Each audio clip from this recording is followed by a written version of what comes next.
하나님의 말씀은 요한계시록 1장 9절로 시작합니다. 1900년부터 어떻게 보면 그 늦은 비의 성령의 시대가 시작됐는데, 늦은 비의 성령의 시대가 시작되었음에도 불구하고 처음 그 운동을 시작한 오순절 교단은 모르지만 이제 그것이 점차적으로 퍼져가서 감리교나 장로교, 성결교, 침례교, 성공회, 가톨릭까지, 그 다음에 정교회까지 쭉 퍼져가지만 이거를 완강하게 거부하는 수많은 교단들과 교회와 교인들이 있죠. 왜냐하면 자신들이 지금까지 신앙생활하면서 중요하게 여기도 하는 전통을 고수하기 때문에. 구교 같은 경우는 이 신부 말과 교회 전통을 강조하고, 개신교는 성경과 또 목회자의 그런 어떤 신학을 존중하면서 그렇게 되는데, 결국 그거는 뭐냐면 종교개혁자를 이야기한 일을 스스로 종교개혁의 후예인 개신교가 어기는 거예요. 종교개혁자들이 뭐라고 성경으로 돌아가라 그랬잖아요. 성경으로 돌아가는 거 아니에요. 성경을 놔두고 자기 신학으로 성경을 해석을 해버리는 거예요. 성경이 무용지물이 되는 거거든요. 그런 잘못을 실은 누가 했냐? 신부들이 한 거예요. 우리는 자꾸 구교가 성경이 없는 그 종교처럼 이야기하는데 성경이 있어요. 성경이 하나님 말씀이라고 믿는데 실제적으로 무시를 해버리는 거예요. 해석을 할 때도 교권적인 입장에서 해석을 하는 거고, 그리고 그 성경은 신부들만 주로 보는 거. 요즘은 이제 평신도들도 보죠. 근데 더 중요한 거는 성경의 해석을 이 교황과 주교라든지 신부들 중심으로 해서 전통적 해석으로 사람들을 전부 다 얽어매는 거예요. 그러면 늦은비 성령 시대에 우리가 성경을 보는 데 있어서 그럼 어떻게 보자는 이야기냐? 성경의 저자인 성령이 여러분 안에 와 계세요.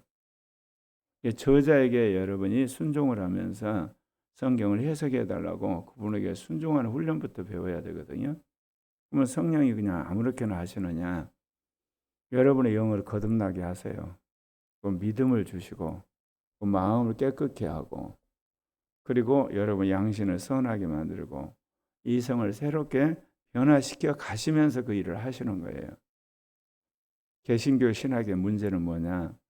인간의 영혼 몸, 특별히 이 마음까지 인간을 새롭게 하면서 성경으로 읽어야 된다는 이야기를 안 한 거예요. 성경으로 돌아가라. 그 당시에는 그 말이 굉장히 센세이션했죠.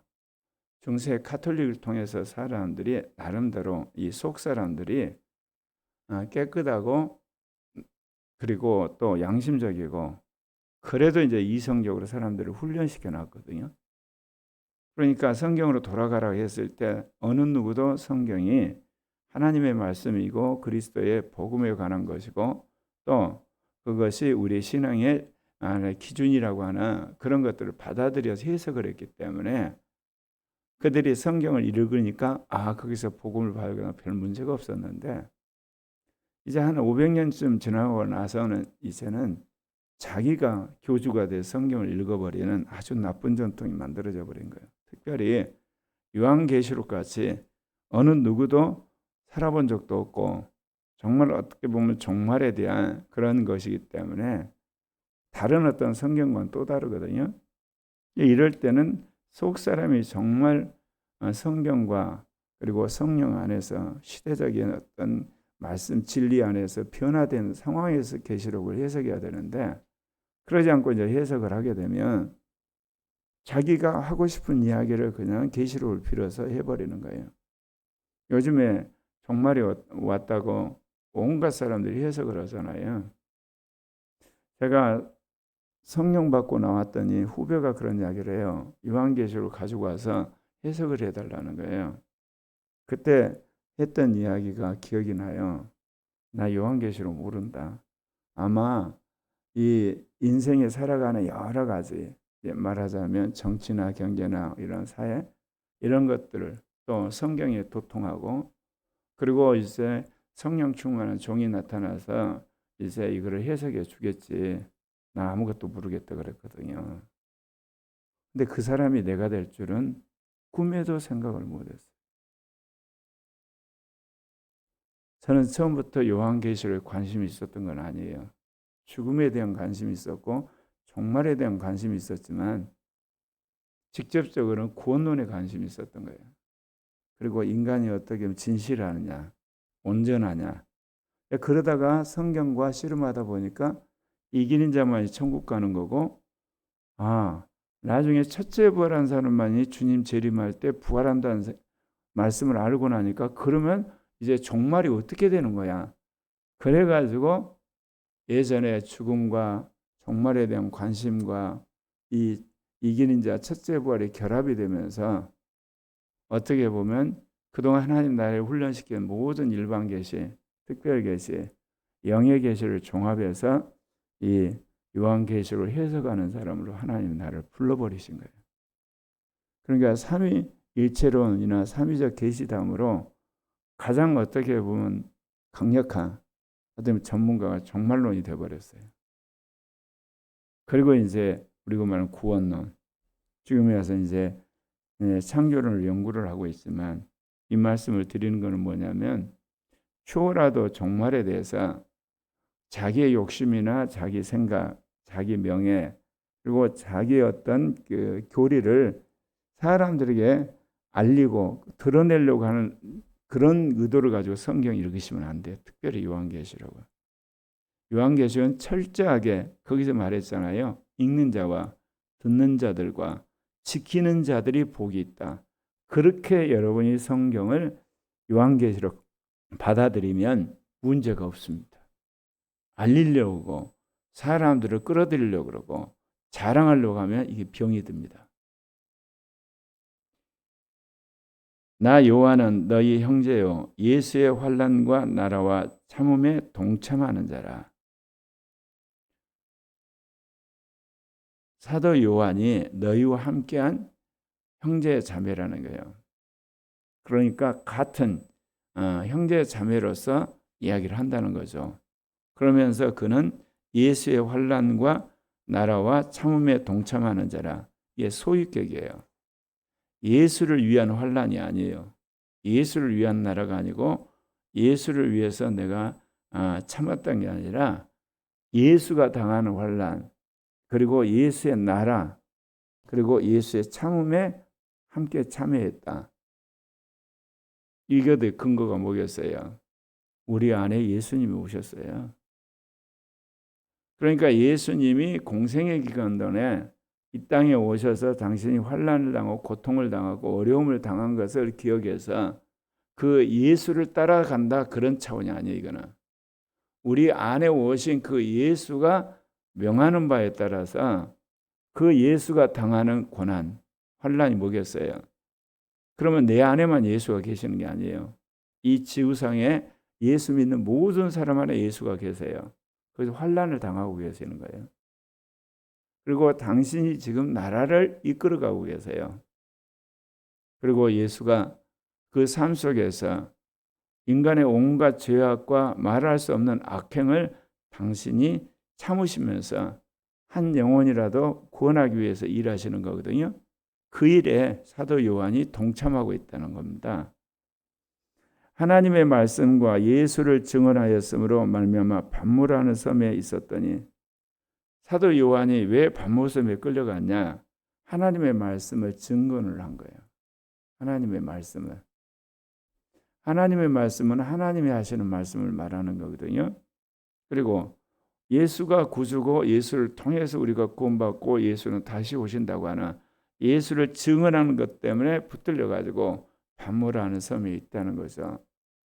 이거는 우리에게 예표적으로 갈수록 우리가 하나님의 말씀을 증거하고 예수를 증언하게 되면 우리도 정치적으로 경제적으로 사회적으로 그런 pat모라는 섬에 있을 수도 있어요.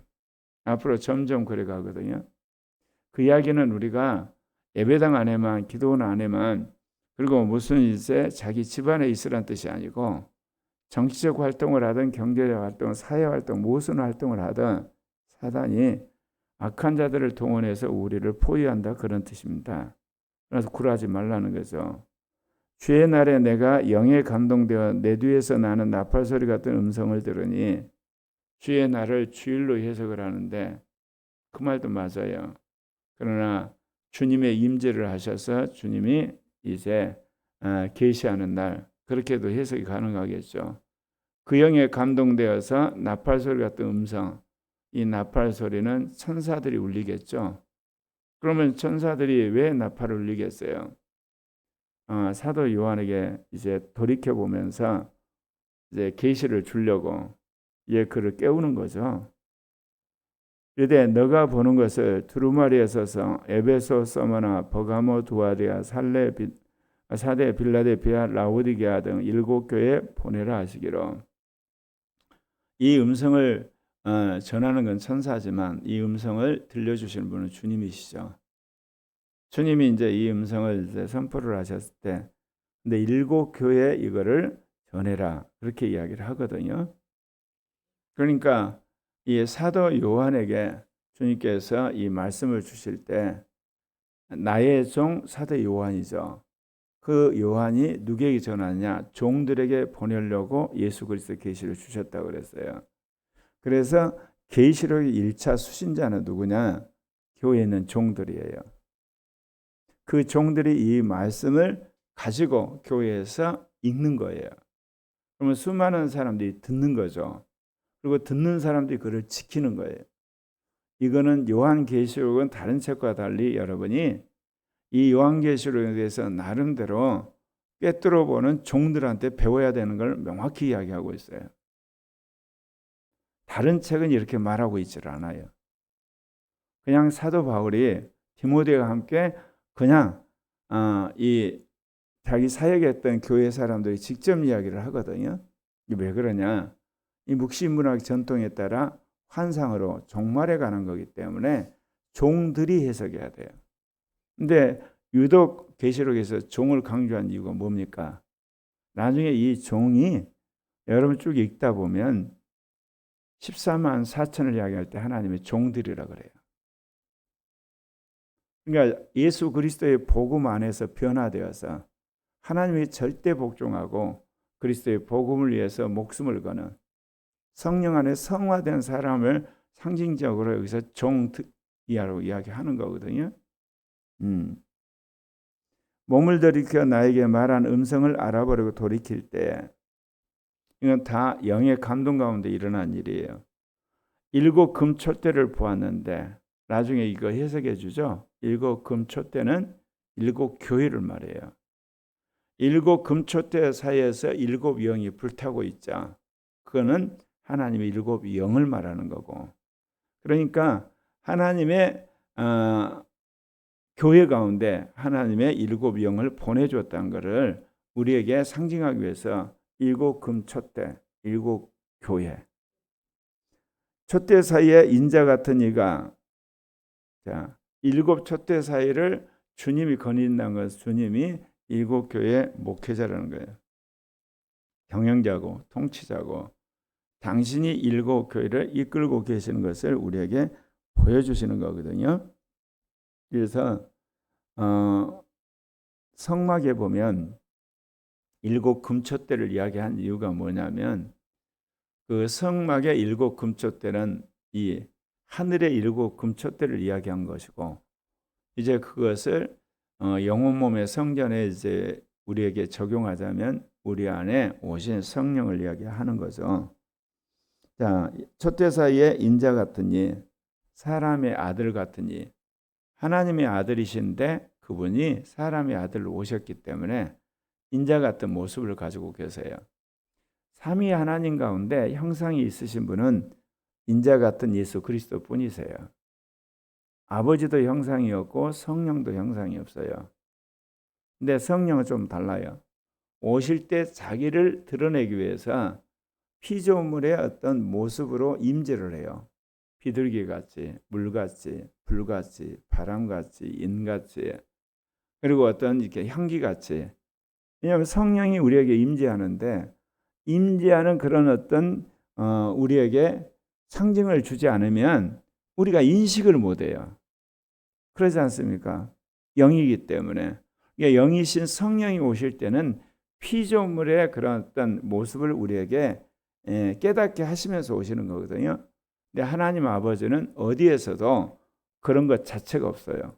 그냥 빛이요 사랑이요 아버지요 전능한 분이라. 그래서 나는 형상이 없다고 분명히 말씀하고 계시는 겁니다. 네. 그래서 일곱 촛대 사이를 거니신 그분은 또한 우리를 위한 중보자예요.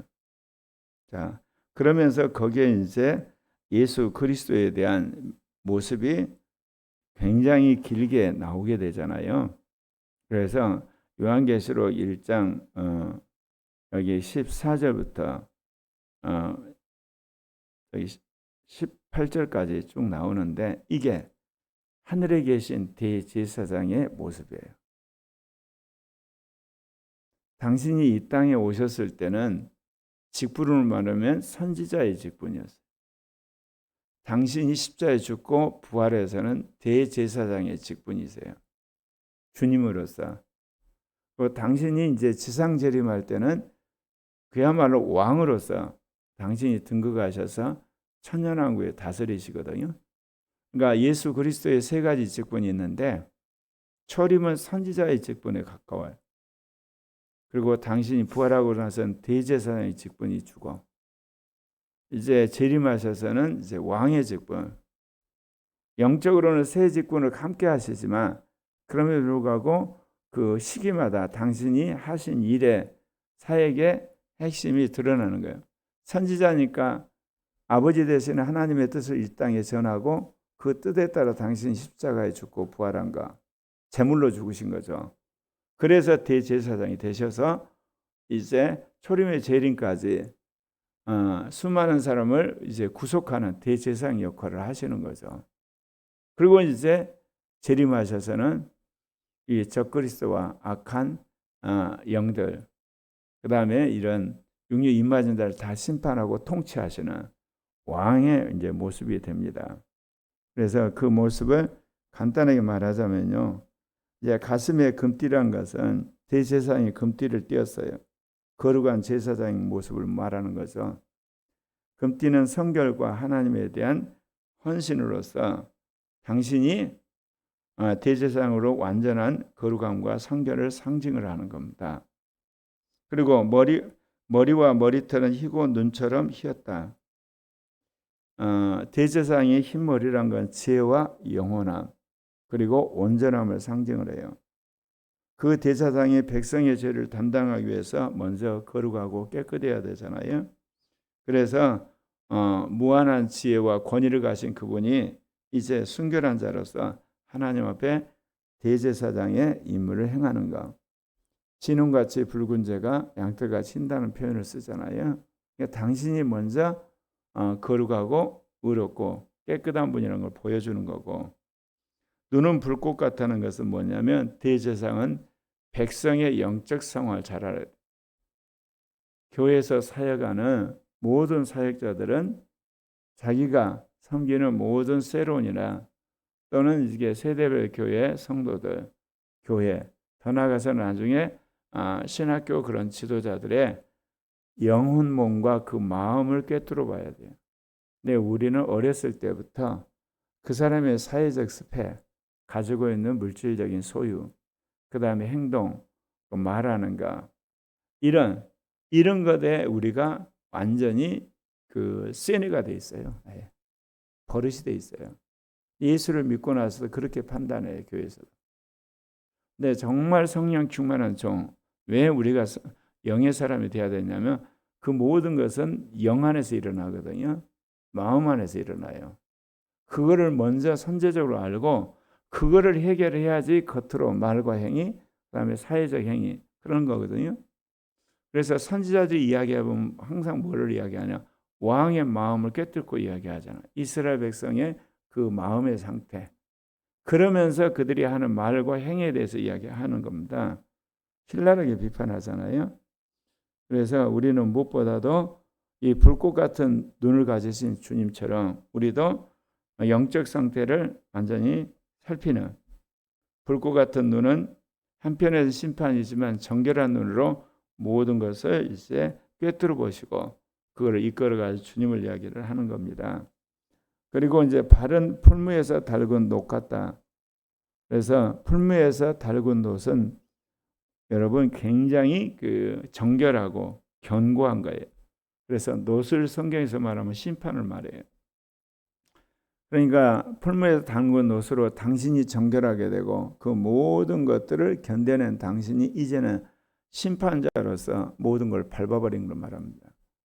주님이 두 발로 당신을 거역하는 모든 사단과 적그리스도 거짓 선자 악한 자들을 심판하는 그분이라는 거죠. 음성은 많은 물소리 같았고 권위 있는 대제사장의 그 음성이 그 백성들에게 많은 물처럼 엄청난 소리로 다 들려서 모두 듣게 한다는 그런 걸 이야기를 하는 겁니다.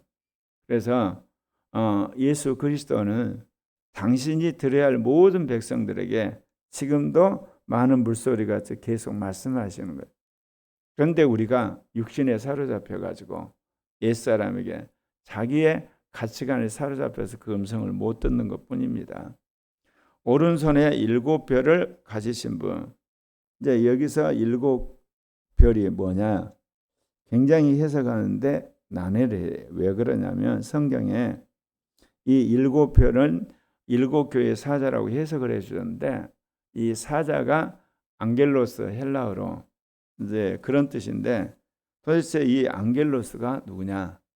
신약 성경에서 이 안겔로스라고 하는 이 헬라어 단어가 두 가지로 쓰여버려요.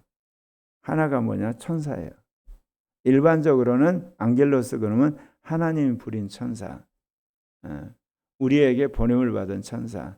이 천사들이 주로 이제 우리에게 직접 나타나서 이제 말씀을 주기도 하지만 대부분은 환상이나 꿈이나 이런 이적을 행하는 거예요.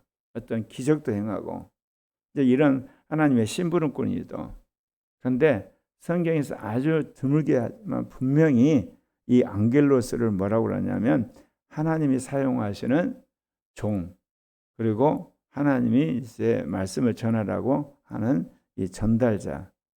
빌립보서 2장 25절에 그러나 에바브로 디도는 나의 형제여 함께 수고하고 함께 군사된 자요 너희 천사로 내가 쓸 것을 돕는 자로 너에게 보낸 줄을 생각하느니 너희 사자, 너희 천사 그러거든요. 여기서는 분명히 에바브로 디도인데 그의 천사예요. 안겔로스.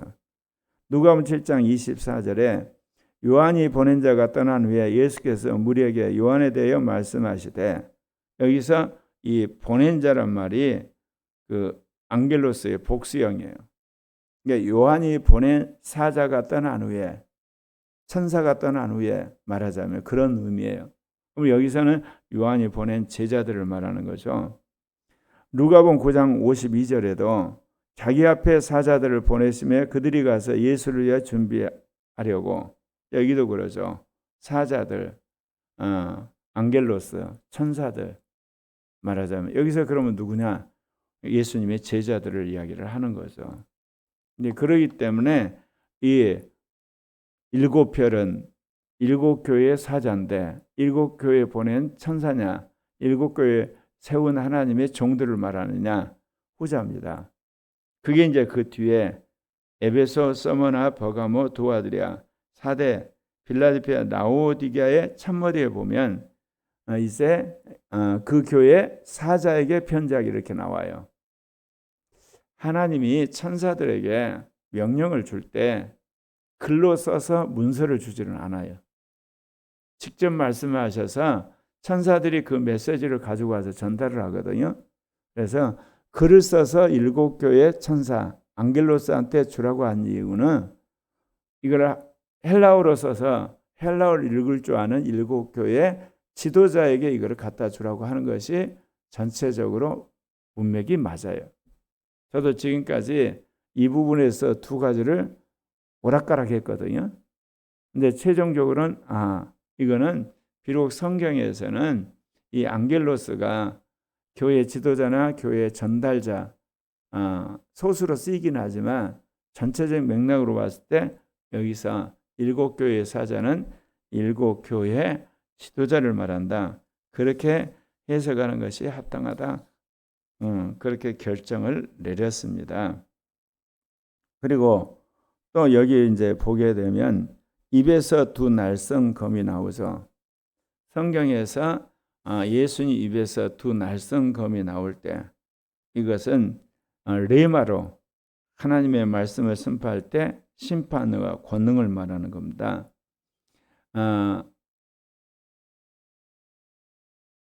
영의 검, 곧 하나님의 레마를 가지라. 영적 전쟁할 때 바울 사도가 에베소서 이야기를 하잖아요. 그 근거가 뭐냐? 예수님 입에서 두 날성검이 나와요. 근데 그것이 레마가 되어서 그 날성검을 맞는 자들은 심판을 받고 죽임을 당하고 멸망을 당하게 된 거죠. 그래서 대제사장은 율법과 규례를 지키며 백성을 가르치고 책망하는 역할을 하지만 어떤 때는 그것이 예수 그리스도를 대적하는 자들을 심판하는 그런 이게 날선두고입니다. 그런데 여기 보면 입에서 두 날성검이 나온 이유가 뭘까요? 대부분 창은 날카로워서 하나만 있잖아요. 날성검이란 것은 교회 가운데 거짓을 가르치는 자들이 있고 악한 짓을 하는 자들이 있는데 양쪽에 있어요. 좌파하고 우파예요. 사단은 꼭 그러거든요. 좌파만 문제가 있는 게 아니라 우파도 문제가 있어요. 이단들은 좌파 이단도 있지만 우파 이단도 있어요. 주로 이제 우쪽에 있는 이단들은 뭐냐? 신천지라든지 그다음에 JMS 같은 그리고 이제 그런 그 교주가 직접 있어서 사람들인데 이 좌쪽에 있는 이단들이 있어요. 그게 동성애를 인권이라고 하는 사람들. 그리고 종교다운지 모든 종교에 구원이 있다고 하는 사람들. 이제 이런 자들은 좌파인 이단. 그래서 우리가 이단을 분별할 때 좌우를 돌아봐야 합니다. 얼굴은 해가 힘있게 비치는 것 같아. 얘는 얼굴에 비치는 이 해와 그 환한 그 얼굴은 하나님의 영광과 임재가 예수님과 함께하는 걸 이야기하죠. 대제사장이신 예수님은 하나님의 임재를 대표하는 분이기 때문에 그의 빛나는 얼굴은 늘 하나님의 신성함과 권위와 그분의 임재를 우리에게 보여주는 겁니다. 그래서 이 대제사장 되신 예수 그리스도를 보는 순간 쓰러져 죽은 사람처럼 되었다. 이게 이제 우리가 늘 이야기하는 사람들이 입신할 때 완전히 죽은 것처럼 쓰러진다. 그러니까 사도 요한이 바로 그런 거예요. 성령 운동하는 가운데 수많은 사람들이 입신할 때 사람들이 조롱하자는 성경이 어디에 있냐? 입신이라는 단어는 없죠. 그런데 오늘 여기 어때요? 사도 요한이 그 대제사장 되신 예수 그리스도를 볼 때 성령의 압동되어서 입신을 해버린 겁니다. 예수 그리스도의 그 임재와 그 권위 앞에서 그가 쓰러져서 이제 있었던 것이죠. 그럴 때 주님이 오른손을 내밀어 붙잡은다. 주님께서 이 사도 요한을 다시 일으켜 세우는 거. 그래서 당신의 백성들을 보호하고 인도하는 그런 중보자의 모습을 보여주시는데 그때 이제 예수님이 자기의 그 어떤 정체성 거기에 대해서 오늘 보면 아주 중요한 말씀을 하는데 첫 번째가 나는 처음이요 마지막이니 요한계시록을 보면 예수님을 향해서 이렇게 이야기합니다. 나는 알파 오메가요 처음이요 마지막이요 시작과 끝이라. 저 뒷부분에 이런 표현이 나와요. 근데 오늘은 처음이요 마지막이라고 그러거든요. 그리고 하나님을 향해서는 뭐라고 그러냐면요. 주 하나님은 알파 오메가요 시작과 끝이에요. 이 두 개를 비교해 보면 어떤 차이가 있냐면 처음과 마지막이라는 단어가 예수님한테 가운데 들어있어요. 이거는 신학적으로 태초에 말씀이 계셨잖아요. 그 말씀이 하나님과 함께 계셨어요. 근데 창세전에 처음이요 마지막이신 그분이 바로 하나님의 아들이시된 거예요. 그래서 하나님의 아들은 모든 피조물에 있어서 처음이고 마지막이세요. 아들이 있으므로 모든 피조물이 만들어졌어요. 그 모든 피조물은 아들에 의해서 심판을 받아요. 그래서 당신이 처음과 마지막이라는 표현을 쓴 거예요. 영원하신 대제사장이신 예수 그리스도는 모든 피조물의 처음이고 마지막으로서 당신 때문에 모든 만물이 만들어진 거예요. 이게 당신을 위해 존재해야 되는 거예요. 그래서 당신을 향해서 거역한 자들은 마지막으로서 당신이 심판을 한다는 이야기입니다. 내가 살아있는 자라 이런 이야기를 하잖아요. 당신은 십자가에서 죽으셨거든요. 죽으셨는데 당신이 지금 이제 살아 계시는 거예요. 구약에는 그 뒤에 나오죠. 전에 죽었었노라 볼지어다. 이제 세세토록 살아있어. 이렇게 이야기하잖아요. 인자이신 그리스도는 인간으로서 죽음을 맛보셨어요. 근데 부활해서 지금 살아 계시는 거예요. 그래서 삼위 가운데 죽음을 맛보신 하나님은 이겨 하나님 예수 그리스도세요. 왜냐? 하나님이면서 인간이었기 때문에. 그러나 우리가 말하는 하나님 아버지나 성령은 죽음을 맛본 분이 아니세요. 이 죽음을 맛보신 그분과 함께 했지만 죽음은 예수 그리스도가 겪으신 거죠. 그래서 곧 살아있는 자라 내가 전에 죽었었노라 볼지어다 이제 세세토록 살아있어 이렇게 이야기하죠. 영원히 당신이 부활하셔서 세 번째 사망과 음부의 열쇠를 가졌노니 사망과 음부의 권세를 누가 가져갔나요? 사단이 가져갔어요. 그래서 우리를 죽이기도 하고 우리를 음부로 끌고 가는 그런 일들을 하고 있는데 이제 그 열쇠를 당신이 가져버렸기 때문에 예수 그리스도를 믿는 사람들은 이제 음부에 들어가지 않고 거듭난 영혼이 천국에 들어가게 됩니다. 그리고 사망이 우리를 어떻게 하지 못해요. 우리 안에 영원한 생명이 들어왔기 때문에 그래서 당신이 이제 사망과 음부의 열쇠를 가지고 부활하셨다는 표현을 쓰세요. 더 이상 사망과 음부가 우리를 어떻게 할 수 없는 그런 권세를 가지신 분이라는 걸 여기를 말합니다. 그러면서 요한계시록 1장 19절에 그러므로 내가 본 것 과거 시제입니다. 지금 있는 일 현재 장차 될 일을 기록하라. 요한계시록을 보게 되면 이 세 가지 관점 이미 본 거. 그럼 이미 본 걸 뭐겠습니까? 요한계시록 1장 4절부터 여기 나오는 그 20절까지 삼위 하나님의 모습 속에서 대제사장 되신 예수 그리스도와 이 만남 이거를 내가 본 것이고 지금 있는 일은 뭐냐면 그 뒤에 나오는 일곱 교회 그것이 이제 초림의 재림까지 지상에 존재하는 일곱 교회 그게 지금 있는 일이에요. 그러면 이제 장차 될 일은 뭐예요?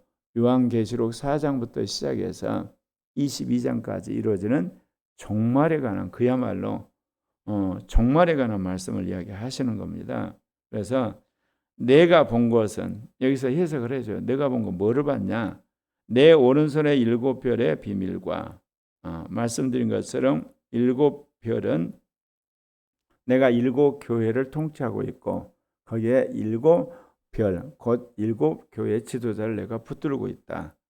그리고 일곱 금초대라. 그거는 일곱 교회를 세워서 내가 그것을 통치하고 경영하고 목회하고 있다.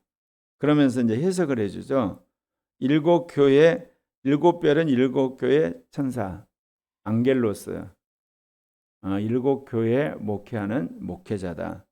일곱 촛대는 일곱 교회다. 그렇게 말씀을 하십니다. 그래서 이 요한계시록을 말한 일곱 교회는 소아시아에 역사적으로 존재하는 일곱 교회인데 교회사에 존재하는 일곱 교회가 돼요.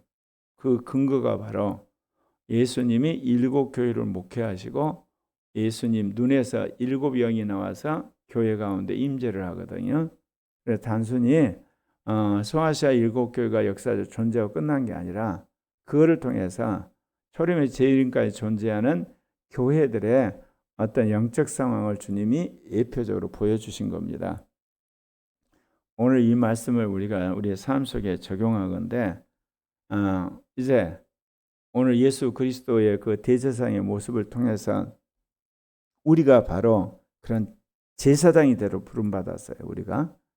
그래서 그리스도의 그 모습 그대로 우리가 그런 사람이 돼야 되고 그렇게 하도록 주님이 우리 안에 오셨고 성령이 우리를 이끌어 가시는 겁니다. 그래서 우리가 왕 같은 제사장의 삶을 살아야 되겠죠? 기도합시다.